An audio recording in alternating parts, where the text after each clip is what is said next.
الحمد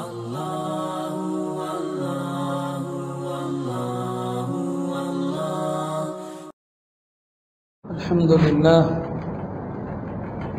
نحمده ونستعينه ونستغفره ونؤمن به ونتوكل عليه ونعوذ بالله من شرور أنفسنا ومن سيئات أعمالنا من يهد الله فلا مضل له ومن يضلل فلا هادي له أشهد أن لا إله إلا الله وحده لا شريك له وأشهد أن سيدنا ونبينا ومولانا محمدا عبده ورسوله أرسله ربه بالحق بشيرا ونذيرا وداعيا إلى الله بإذنه وسراجا منيرا صلى الله تعالى عليه وعلى آله وصحبه وبارك وسلم تسليما كثيرا أما بعد فأعوذ بالله من الشيطان الرجيم بسم الله الرحمن الرحيم ولا تيأسوا من روح الله إنه لا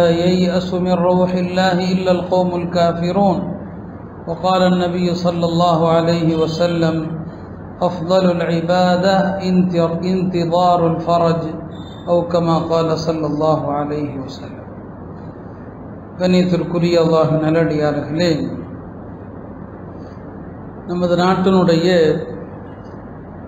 ஒரு பாதுகாப்பு சூழ்நிலை, முஸ்லிம்களுடைய எதிர்காலம், இவைகளெல்லாம் எவ்வளவு ஒரு கேள்விக்குறியாக இருக்கிறது என்பதை நாம் எல்லோரும் நன்கே அறிந்திருக்கிறோம். அல்லாஹுடைய ஏகத்துவத்தை போற்றப்பட்ட ஒரு வழிபாட்டு தலம், ஒரு புனித தலம், கியாம நாள் வரை மஸ்ஜிதாக இருக்க வேண்டிய ஒரு இடம் அநியாயமாக தகர்க்கப்பட்டதோடு மட்டுமில்லாமல் அங்கே ஒரு கோயிலை நிறுவி அதை திறப்பு விழா என்ற பெயரில் நாடு முழுவதும் ஒரு இந்துத்துவ பிரச்சாரத்தை, வரக்கூடிய பாராளுமன்ற தேர்தலுக்கான ஒரு பிரச்சாரத்தை மத்தியில் ஆளும் அரசு செய்திருக்கிறது. நாட்டு மக்களுக்கு வேறு எந்த நன்மையையும் இதை நாங்கள் செய்தோம் என்று சொல்லி காட்ட முடியாத இந்த அரசாங்கம் இந்த கோயிலைத்தான் தாங்கள் செய்த பெருமை 10 ஆண்டுகளில் என்பது போல இப்போது பிரச்சாரத்தை கையில் எடுத்திருக்கிறது. கோயில்கள் அவர்கள் எவ்வளவு கட்டினாலும் அதை பற்றி நமக்கு கவலை கிடையாது. ஆனால் ஒரு பள்ளி இருந்த இடத்திலே அநியாயமாக அதை இடித்து அதை தகர்த்து அந்த இடத்திலே ஒரு கோயிலை கட்டியது மட்டுமில்லாமல் இன்றைக்கு அதை நாட்டினுடைய பெருமையாக ஆக்கியதோடு மட்டுமில்லாமல் அன்றைய தினத்திலே முஸ்லிம்களும் கூட பள்ளிகளிலே ஜெய் ஸ்ரீராம் சொல்ல வேண்டும் என்றெல்லாம் இன்றைக்கு ஒரு பெரிய ஒரு இந்துத்துவ முழக்கத்தை அவர்கள் கையில் எடுத்திருக்கிறார்கள். நாடு ஒரு மோசமான சூழ்நிலை நோக்கித்தான் போகிறது. தேர்தல்களிலும் பெரிய மாற்றங்களை எதிர்பார்க்க முடியாது. பெரிய அளவிலான மாற்றம் இருக்கும் என்றெல்லாம் நாம் எதிர்பார்க்க முடியாது. அல்லாஹ் நாடினால் அது குறித்து நாம் எதையும் சொல்வதற்கில்லை. வெளிப்படையான மேம்போக்காக தெரிகிற அரசியல் சூழ்நிலைகளை வைத்து பார்க்கிற போது மீண்டும் அவர்களை வருவதற்கான வாய்ப்புகள் தான் இருக்கிறது. இந்த சூழ்நிலையிலே முஸ்லிம்கள் அவர்களது எண்ண ஓட்டங்கள், அவர்களுடைய போங்கு எப்படி இருக்க வேண்டும் என்பதை குறித்துத்தான் நான் இங்கே சில விஷயங்களை நினைவுபடுத்த விரும்புகிறேன். முதலாவது விஷயம், நிராசை அடைதல் என்பது ஹராம். நிராசை கூடாது. நிராசை குஃபுர் என்று குர்ஆன் சொல்கிறது. எந்த நிலையிலும் நபிமார்கள் நிராசை அடைந்தது கிடையாது. நிராசை என்பது இல்லை. வாழ்க்கையில் எவ்வளவு பெரிய சோதனை ஏற்பட்டாலும் மாற்றம் நிகழும், நல்ல அடையாளம் ஏற்படும் என்கிற அல்லாஹ்வை குறித்த நல்லெண்ணம் ஒரு முஸ்லிமுடைய உள்ளத்தில் இருக்கணும். நல்லெண்ணம் தான் மார்க்கம், எந்த நிலையிலும் சரி. அதனால தான் ஒரு நோயாளியை சந்திக்க போனால் பெருமானார் சொன்னாங்க, இதா தகல்தும் அலல் மரீதி ஃபனஃபிசு ஃபி அஜலிஹி. ஒரு நோயாளியை சந்திக்க போனால் அவரிடத்துல நீ நோய் குணமாகி இன்னும் நீண்ட காலம் இருப்பப்பான்னு சொல்லுங்க அப்படின்னு சொல்லிவிட்டு சொன்னாங்க, இப்படி நீங்கள் சொல்கிறதுனால அவருக்கு ஒன்றும் ஆயுள் அதிகமாக போவதில்லை, ஆனால் அவருடைய மனதுக்கு ஆறுதலை தரும், அவருடைய மனதுக்கு ஒரு தைரியத்தை தரும், அவருக்கு ஒரு உற்சாகத்தை தரும். இதுதான் வாழ்க்கை. நல்லெண்ணம் தான் வாழ்க்கை. அல்லாஹ்வை பற்றி எப்படி நினைக்கிறோமோ அப்படித்தான் வாழ்க்கை. அதனால நோயாளியை சந்திக்க போனால் நல்லாயிடுவப்பான்னு சொல்லுங்க. சில பேருக்கு ஒரு நோயாளி சந்திக்க போனால் என்ன சுன்னத்து என்னன்னு தெரியாது. அங்கே போய் உட்காந்துக்கிட்டு அவன் நேற்று மௌத்தா போயிட்டான், இவனுக்கு நேற்று ஹார்ட் அட்டாக்கு, இவனுக்கு நேற்று அதுன்னு பேசுறது. இவர்கள் நோயாளியை நலம் விசாரிக்காமல் இருக்கிறதே சிறந்தது. ஒரு நோயாளி நலம் விசாரிக்க போனால் அங்கே என்ன பேசணும்? அவர்களிடத்தில் நலமானார்கள் பார்த்தீங்களா, அவங்கள பற்றி பேசணும். அவர் பாருங்க அப்படி இருந்தார் நல்லா ஆயிட்டாரு, இவர் இப்படி இருந்தார் நல்லா ஆயிட்டாரு, நம்சிலாம் சொன்னாங்க. அங்கே போய் அவருக்கு ஆர்வம் விட்டுங்க. எந்த நோயாக இருந்தால் என்னங்க, அல்லாஹ் நினச்சா ஒரு நிமிஷம் சரியாக போயிடுவீங்கன்னு சொல்லுங்க. நல்லெண்ணெய் வரணும் நோயாளிக்கு. நான் அவருக்கும் அப்படிதான், நோயில் படுத்திருக்கிறவரும் நான் இதிலிருந்து மீள மாட்டேன்னு நினைக்கவே கூடாது. பெருமானார் ஸல்லல்லாஹு அலைஹி வஸல்லம் அவர்கள் ஒரு வயதான ஒரு கிராமவாசியை சந்திக்க போனாங்க. தகிக்கும் காய்ச்சல் அப்படி கொதிக்குது. வளமையாக அல்லாஹ்வுடைய தூதர் எந்த துவா ஓதுவாங்களோ அதை ஓதுனாங்க. லா பஅஸ தஹூர் இன்ஷா அல்லாஹ், இந்த காய்ச்சல் உம்மை பாவத்திலிருந்து சுத்தப்படுத்தி நீர் குணமாகி வந்து விடுவீர் அப்படின்னு சொன்னாங்க. கிராமவாசிகளுக்கு நாகரிகம் இருக்காது. அவர் சொன்னார், இந்த காய்ச்சலிருந்து நான் வரப்போறேன்னா இந்த காய்ச்சல் இந்த கிழவனை கபூரில் போய் தள்ளாமல் விடாதுன்னாரு. அப்படியே ஆகட்டும், நாங்கள் சாயங்காலமே இறந்து போயிட்டார். பெருமானா நீ நல்லாயி வருவேன்னு சொன்னாங்க. அவர் அதுக்கு ஆமின்னு சொல்லியிருந்தா இருந்திருப்பார் போல வருஷம். இந்த காய்ச்சலாம் எனக்கு ஷிஃபாவா போகுது, இது இந்த கிழவனை மண்குழியில் போய் தள்ளாமல் விடாதுன்னாரு. நீ நினைக்கிற மாதிரி நடக்கட்டும், நாங்கள் மாலையில் மூத்தா போயிட்டாரு. என்னென்ன வாழ்க்கையில் நல்லெண்ணம் தான், எதுவும் சரியாகும் என்கிற உயர்ந்த எண்ணத்தை தான் பெருமானார் ஸல்லல்லாஹு அலைஹி கற்றுக் கொடுத்தாங்க. நபிமார்களும் அது யாக்கூப் அலைஹிஸ்ஸலாம் யூசுப் அலைஹிஸ்ஸலாமே சின்ன வயசில் பிரிஞ்சாங்க இல்லையா, பிரிஞ்சு வருஷங்கள் ஆச்சு. கடைசியில் ஒரு கட்டத்தில் அவங்க யூசுப் அலைஹிஸ்ஸலாம் மிஸ்ரில் போய் அமைச்சரானாங்க. உணவு தானியங்களுடைய பொறுப்பில் இருந்தாங்க. யாக்கூப் அலைஹிஸ்ஸலாமுடைய மற்ற சகோதரர்கள் போகிறாங்க, எகிப்துக்கு போகிறாங்க. வரலாறு நமக்கு தெரியும். கடைசியில் பின்யாமீனையும் காணோன்னு சொல்லி வந்து சொல்லுவாங்க, அவரை பிடிச்சி வச்சுக்கிட்டாங்க. 18 வருஷம் சிலருடைய கருத்துப்படி யூசுப் அலைஹிஸ்ஸலாம் யாக்கூப் அலைஹிஸ்ஸலாம் தந்தையும் மகனும் பிரிந்தது 18 வருஷம்னு ஒரு கருத்து, 40 வருஷம்னு ஒரு கருத்து. என்னன்னா யாக்கூப் அலைஹிஸ்ஸலாம் சொல்லுவாங்க, என்னுடைய மகன் யூசுஃபை இழந்துட்டேன், இப்போ பின்யாமீனையும் அங்கே பிடிச்சி வச்சுட்டாங்க. ஆனாலும் தம் பிள்ளைங்கள்ட்ட சொல்லி அனுப்புகிறாங்க, திரும்ப அவங்க எகிப்துக்கு போகும்போது லா தையஸு மின் ரௌஹில்லாஹ், அல்லாஹ்வுடைய அருளை விட்டும் நிராசை அடையாதீர்கள். இன்னஹு லா யையஸு மின் ரௌஹில்லாஹ் இல்லல் கௌமுல் காஃபிரூன், அல்லாஹ்வுடைய அருளிலிருந்து நிராசை இறை மறுப்பாளர்களுக்கு ஏற்படும். ஒருவேளை என்னுடைய எல்லா பிள்ளைகளையும் அல்லாஹ் கொண்டு வருவான்னு சொன்னாங்க. 18 வருஷத்துக்கு அப்புறம் நம்பிக்கை, அந்த மகன் வருவான், என்ன ஆனானே தெரியாது, நம்பினாங்க. கடைசியில் யூசுப் அலைஹிஸ்ஸலாம் வந்தாங்க, குடும்பமே ஒன்று சேர்ந்தது. இந்த நல்லெண்ணத்தை தான் நமக்கு மார்க்கம் எல்லா இடங்களிலும் கற்றுத்தருகிறதே தவிர எந்த இடத்திலும் நாம் நிராசை அடையக்கூடாது. ஏன்னா நாட்டினுடைய இந்த ஆபத்தான போங்கில் சில முஸ்லிம்கள் அல்லாஹ் பாதுகாக்கணும், இந்த மார்க்கத்தை விட்டுட்டு முர்த்தத்தாவே போயிடுவாங்களோ என்கிற அளவுக்கு. ஏன்னா அப்படி சில செய்திகள் அது திட்டமிடப்பட்ட புனையப்பட்ட கதைகளா நிஜமாவான்னு தெரியல. ராமர் கோயிலுக்கு முஸ்லீம்கள் அதை அனுப்புனாங்க இதை அனுப்புனாங்கலாம் மீடியாக்கள் பரப்புது. எந்த முஸ்லீமும், ஏகத்துவம் கடுகளவு உள்ளத்தில் இருக்கிற எந்த முஸ்லீமும் அதை செய்திருக்க வாய்ப்பில்லை. நமக்கு அதன் மீது நம்பிக்கையும் இல்லை. இதை இந்துத்துவவாதிகள் வேணுமென்றே புனைந்து எல்லா முஸ்லீம்களும் இப்படி ஆகணுங்கிறதுக்காக வேண்டி ஒரு அச்சுறுத்தல் பண்ணுறாங்களான்னு தெரியல. எது எப்படி இருந்தாலும் நாடு இப்படி எல்லாம் போகுதே, நாளை மீண்டும் ஆட்சிக்கு வந்தால் நமக்கு என்ன ஆகும், நமக்கு என்ன நடக்கும் என்று நாம் நம்முடைய மார்க்கத்தில் நம்முடைய தீனில் எந்த காரணத்தை கொண்டும் தடுமாறுதல், நமக்கு அச்சம் வருதல் என்பது கூட. இந்த நேரத்தில் நாம் நம்பிக்கையை வளர்க்க வேண்டிய நேரம், நம்முடைய ஈமானை உறுதிப்படுத்த வேண்டிய நேரமே தவிர நாம் நம்பிக்கை இழக்க வேண்டிய தேவையில்லை. இஸ்லாம் ஒரு காலம் அழியாது. அவ்வப்போது வரக்கூடிய சோதனைகள் தற்காலிகமானவை தானே தவிர இந்த மார்க்கத்திற்கு நிரந்தரமான அழிவு என்பது கிடையாது. அது வரலாறு முழுக்க நம்ம பார்க்கலாம். அந்த வரலாறுகளை எல்லாம் 1-2 எடுத்துக்காட்டுக்கு சொல்லுவோம். நமக்கு சுப செய்திகள் தான் இருக்குது, எதிர்காலம் இஸ்லாத்துக்கு தான் இருக்குது. கற்பனை இல்லை. அல்லாஹ்வுடைய தூதர் சொன்னாங்க, எல்லா இடத்திலும் நம்பிக்கை தான் விட்டாங்க. முழு உலகத்தினுடைய ஆட்சியும் முஸ்லிம்களிடம் வராத வரை கியாமத்து நாள் வராது. முழு உலகத்தினுடைய ஆட்சி, இந்தியா கிடையாது, முழு உலகத்தினுடைய ஆட்சி முஸ்லிம்கள் கையில் வராத வரை உலக அழிவு என்பது கிடையாது. அப்படியானால் ஏதோ நம்ம நாட்டில் எங்கோ ஒரு பகுதியில் ஒரு கோயிலை கட்டிட்டாங்கிறதுக்காக வேண்டி மொத்தமாக எல்லாமே முடிஞ்சு போச்சு, நம்ம கதையை அவ்வளோதான், இனி எதிர்காலமே நமக்கு இல்லை அப்படின்னு நினச்சா எப்படி? வடநாட்டுடைய நிலைமை மோசமாக தான் இருக்குது. பொருளாதார ரீதியாக ரொம்ப முஸ்லீம்கள் பாதிக்கப்பட்டிருக்கிறாங்க. உத்தரப்பிரதேச அரசாங்கம் மாட்டுக்கறி விஷயத்தில், குறிப்பாக இறைச்சி விஷயத்தில் சமீபத்தில் ஹலால் சர்டிஃபிகேட் இதுக்கெல்லாம் அவங்க கொண்டு வந்த சட்டங்களின் காரணமாக நிறைய முஸ்லீம்கள் வெளிநாடுகளுக்கு ஏற்றுமதி செஞ்சிட்டு இருந்தாங்க. அந்த முஸ்லீம்கள்லாம் இன்னைக்கு பெரிய அளவில் பொருளாதாரத்தில் பாதிக்கப்பட்டு நலிந்து உடஞ்சு போய் தான் இருக்கிறாங்க.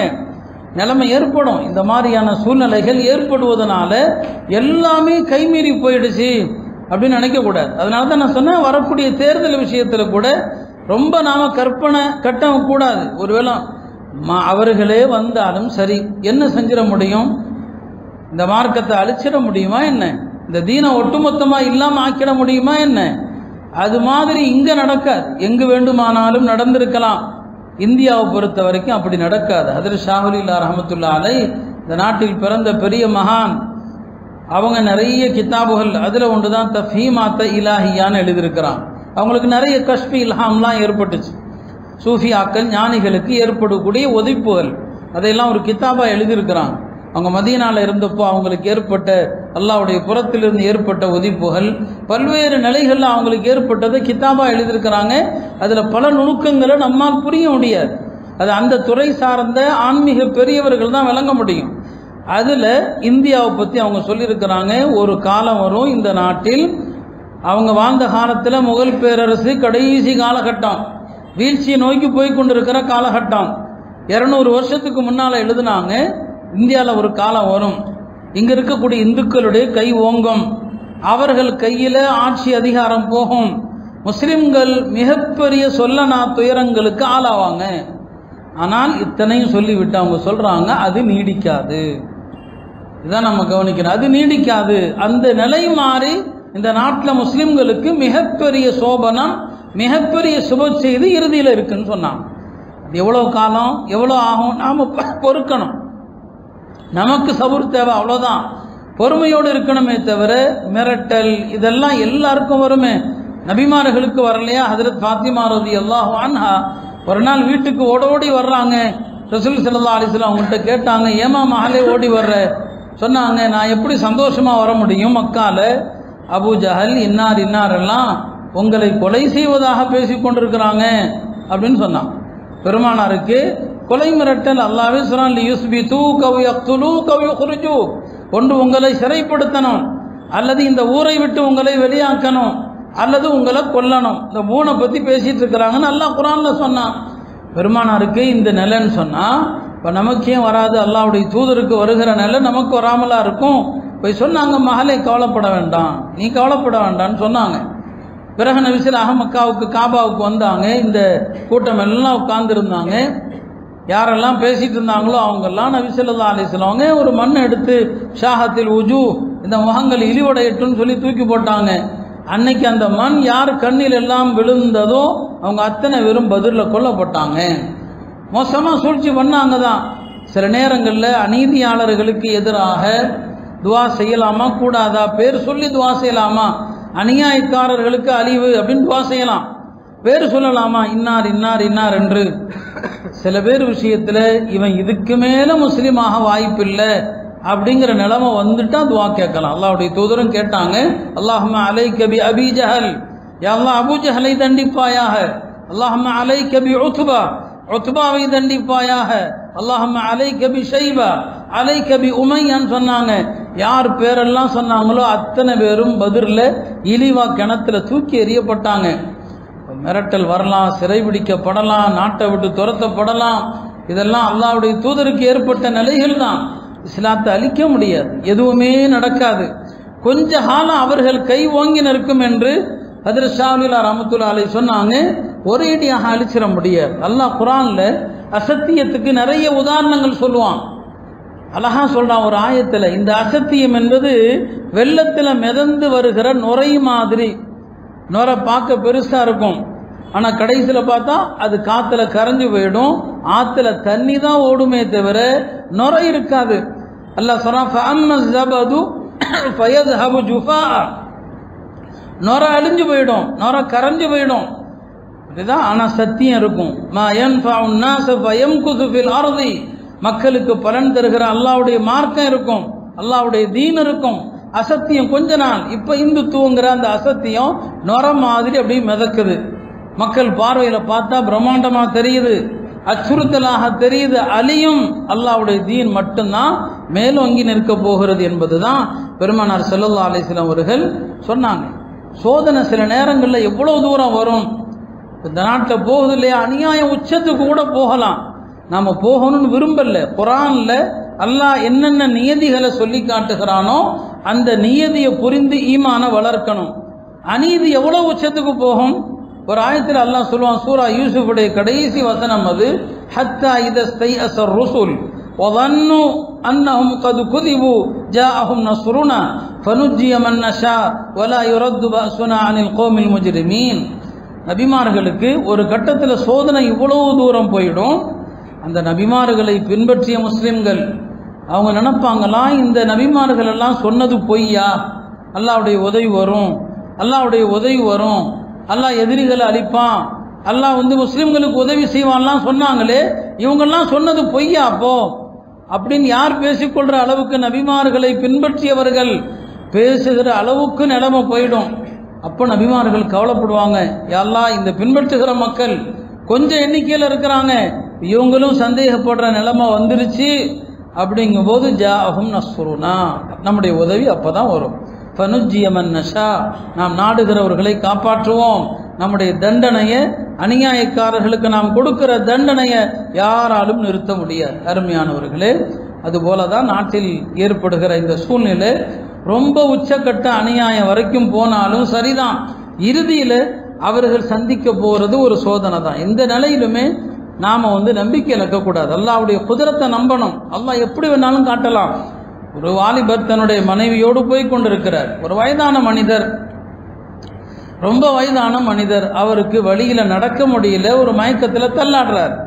அந்த பெண்மணியை அவர் பக்கத்தில் கடந்து போனதுல, அவர் தள்ளாடுனதுல அந்த அம்மா கீழே விழுந்தார்.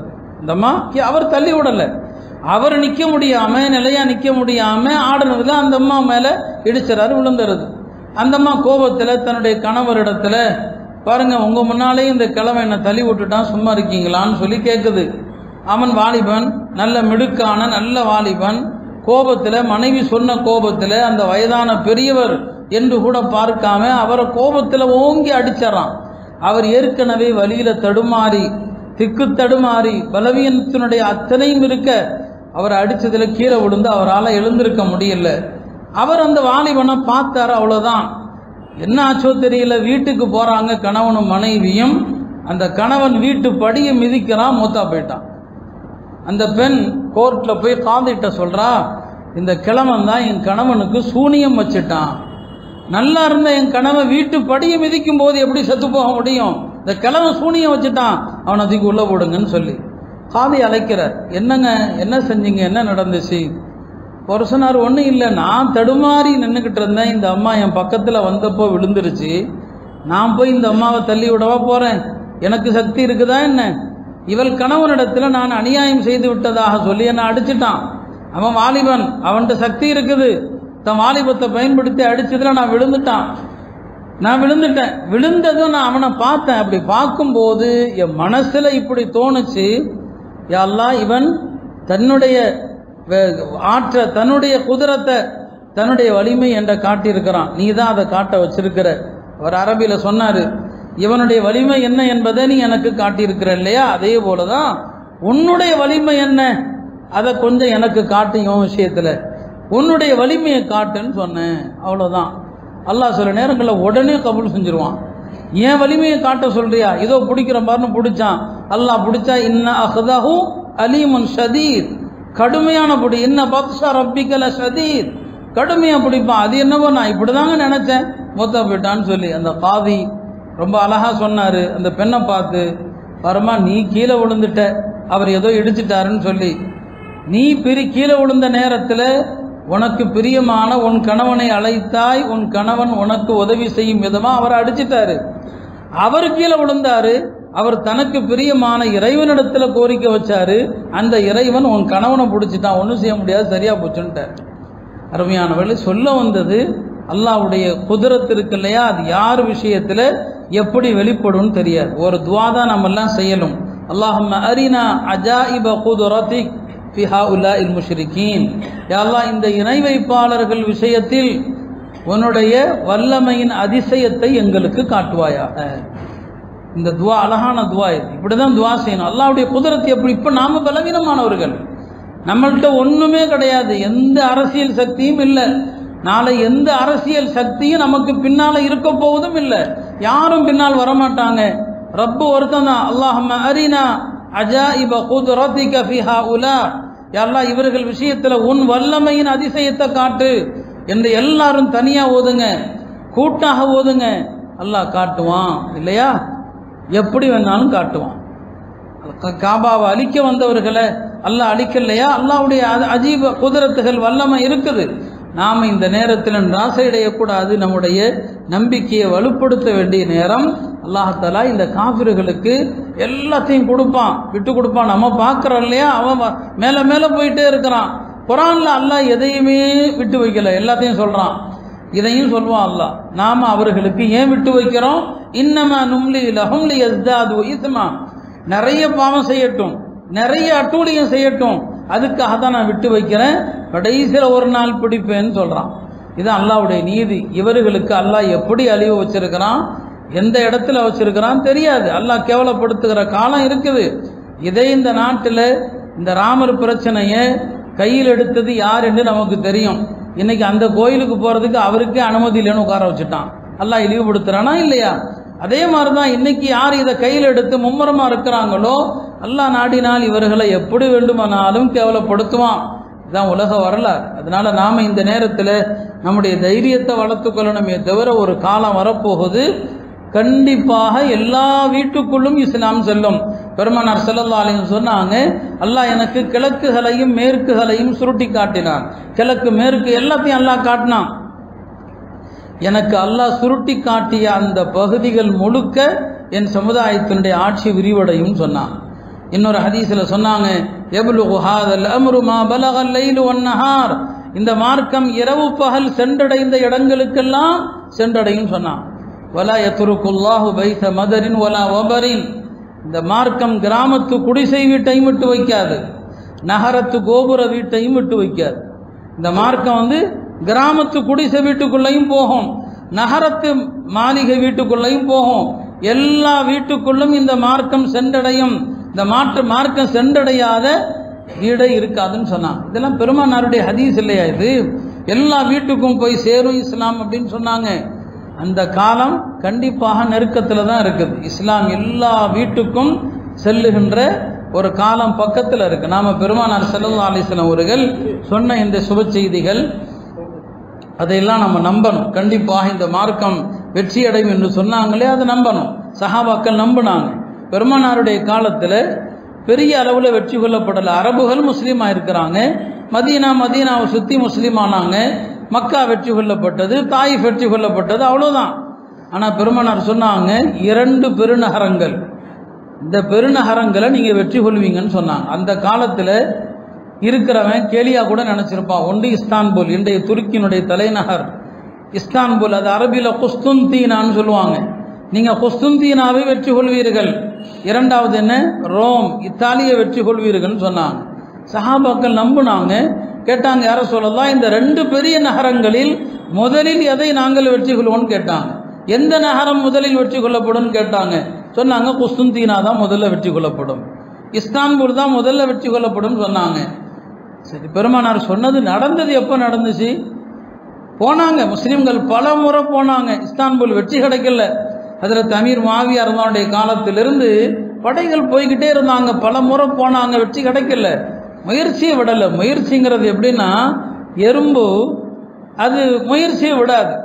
எறும்பு ஒரு சோத்தில் ஏறுனா கீழே விழும், கீழே விழுந்ததுனால திருப்பி ஏறாமல் இருக்காது, மறுபடியும் ஏறும், திருப்பி கீழே விடும், இப்படியே ஏறி ஏறி மேலே போயிடும் எறும்பு. அதே மாதிரி தான் முயற்சி. அல்லாஹ் அப்படி தான் வச்சிருக்கிறான். முயற்சி செஞ்சுக்கிட்டே இருந்தாங்க முஸ்லிம்கள். கடைசியில் முஹம்மத் அல் ஃபாத்திஹ் 23 வயசு. முஹம்மது அல் ஃபாத்திஹுக்கு 23 வயசு. அவர் எதை இஸ்தான்பூலை வெற்றி கொண்டார். அவருடைய வழித்தோன்றல்கள் தான் உஸ்மானிய ஆட்சின்னு சொல்கிறோம் இல்லையா, உஸ்மானிய ஹிலாஃபத்துன்னு சொல்கிறோமே, முஹம்மது அல் ஃபாத்திஹ் தான் வெற்றி கொண்டா இஸ்தான்பூல். அங்கு இஸ்லாம் செல்வதற்கு முன்னால் கிறிஸ்தவம் மிகப்பெரிய சிகரத்தில் இருந்துச்சு. கிறிஸ்தவ நாடு அது, கிறிஸ்தவ உலகம் அது, கிறிஸ்தவத்தினுடைய தலைமை பீடம் அது. ஆனால் வெற்றி கொண்டாங்க. இன்று வரைக்கும் அல்லாஹ்வுடைய கிருபையில் அது இஸ்லாமிய நாடாக தான் இருக்குது துருக்கி. இன்றைக்கும் இஸ்தான்பூல் உலகத்தினுடைய தலை சிறந்த நகரங்களில் ஒரு நகரம்.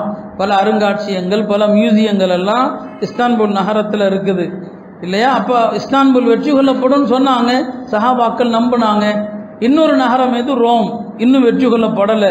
பெருமானார் சொன்ன வாக்குறுதி, கியாமத்துக்கு முன்னால் ரோம் வெற்றி கொள்ளப்படும். இது எப்போ நடக்கும், நாம் அதை பற்றி கவலைப்படக்கூடாது. நம்பிக்கை நமக்கு வேணும். பெருமானார் ஸல்லல்லாஹு அலைஹி வஸல்லம் அவர்கள் சொன்ன எல்லா நகரங்களும் வெற்றி கொள்ளப்பட்டுடுச்சு. பாக்கி இருக்கிறது ரோம் மட்டும்தான். மற்ற ஹதீஸில் எதெல்லாம் வந்திருக்கோ எல்லாம் வெற்றி கொள்ளப்பட்டது.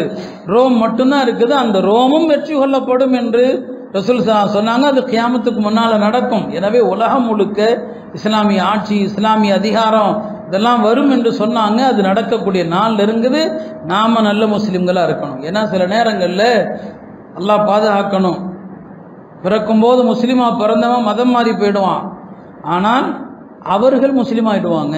நாம் யாரை இன்னைக்கு எதிரின்னு சொல்கிறோமோ அவன் முஸ்லீம் ஆகிடுவான். வரலாற்றில் அப்படி நடக்கத்தானே செஞ்சது. தாத்தாரியர்கள், ஜெங்கிஸ்கான் இல்லையா, இஸ்லாமிய உலகத்தில் அவர் செய்த அநியாயங்கள், அட்டூழியங்கள், பகதாதை வீழ்த்தினது பெரிய வரலாறு. நாமளே பல தடவை பேசியிருக்கிறோம்.